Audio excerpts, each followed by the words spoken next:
want to do no, you feel me? Or do it. Like I was just looking at it like I go rob a nigga and get this much. Why would I go to work for a week? You feel me? Yeah, for real. Yeah. But some niggas ain't good robbers. So.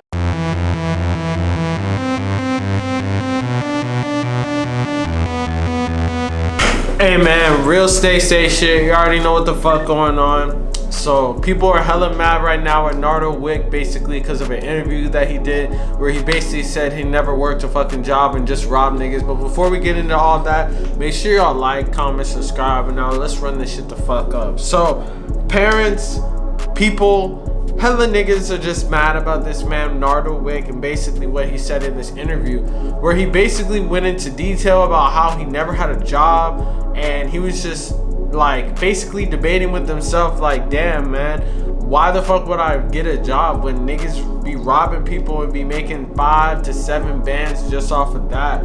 Like he basically said that in an interview and people were hella mad.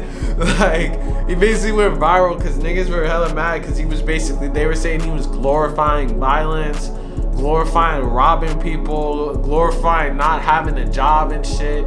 Like I feel like out of context, it kind of does sound like that. I mean, if you listen to it, but it's not like he's like, man, it's so cool to fucking rob niggas. Like in the interview, he's not really like that.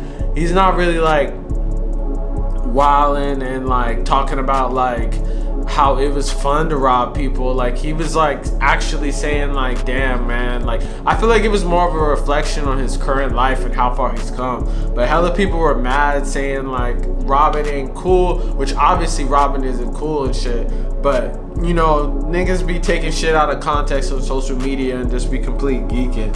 And it's kind of crazy because this shit went super viral. Like people were talking about it and I mean like at least he admits it. Hopefully there's not like a statute of limitation, but you can obviously tell that this law-abiding citizen went well. Like he wasn't doing anything wrong besides robbing probably plugs or some shit, and niggas are definitely mad about that. But it's like I feel like at a certain point y'all gotta listen to music and realize that like this is like stories. Like this is, I mean, first off, these people mad are still gonna listen to this nigga's music and have been listening to his music, but this nigga talking about real stories in his life and shit that he knows.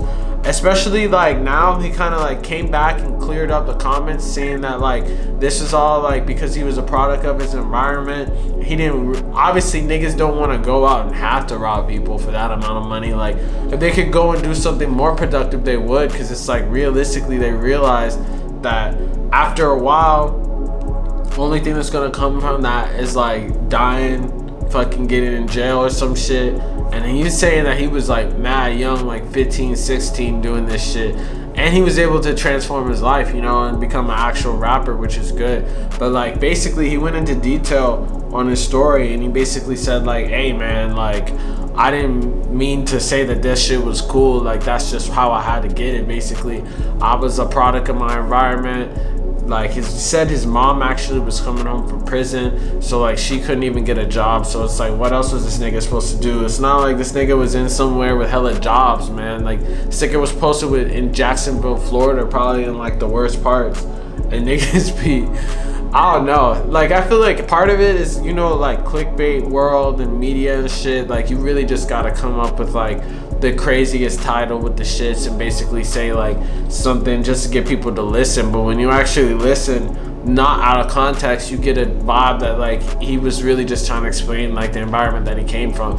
And he's like a real ass rapper, you know, like a lot of niggas be talking about shit that they come from, but he's actually like really about it and talk about it and admitting. But like, you know, people are gonna get mad at that shit, but it's not like he hopefully isn't doing that right now, you know. Like a lot of rappers probably are on some weird shit and be self-incriminating, but he's talking about the past. People thinking like he's talking about glorifying that shit. And I feel like it goes into the broader discussion of like how much of rap should be talking about negative shit versus positive shit. Like there's rappers that talk about only negative shit and like the shit that they've seen, and then there's rappers that be on that lyrical, miracle, spiritual ass shit. But like on the real, the whole idea of the fucking like rap genre is just to tell stories and shit. No matter how hard they be, it's like a street journalist, you feel me? Like niggas be like really out here like AP or like fucking CNN, but they really talking about it in music. And that's the type of shit, like even you probably can't relate to that. Not everyone can really relate to it, but the intensity that shit comes, it gets people hyped up, and then niggas be fucking with it, man. I feel like that's like the best description of like that type of music. And it's like drill music as a whole. And it's really like you gotta talk about your story or else niggas aren't gonna fuck with it. I mean, like niggas be making fun of rappers that aren't real or aren't really street niggas. So it's like, at the other hand, like what else can you fucking do? Like, and that's, I mean, like he doesn't really have an image that he has to uphold, but then a lot of rappers be going into fucking serious debt or going to jail over their image, you know? So it's just interesting to see what the fuck's gonna happen and like how the fucking world and society and the people that listen to rap music, if they're gonna continue just fucking with the negative shit or if they're gonna go into a more positive direction. But you know that negative music sells because that's what people want. That's what these labels want in the first place. They want to sell like black misery and shit back to black people. So I wouldn't be surprised if it's gonna be like that for a while. But hey, let me know in the comments if you think that nigga was trying to glorify this shit or if he was just trying to tell a story. Real stay safe shit. Make sure y'all like, comment, subscribe, and let's run this shit the fuck up. You already know. Peace.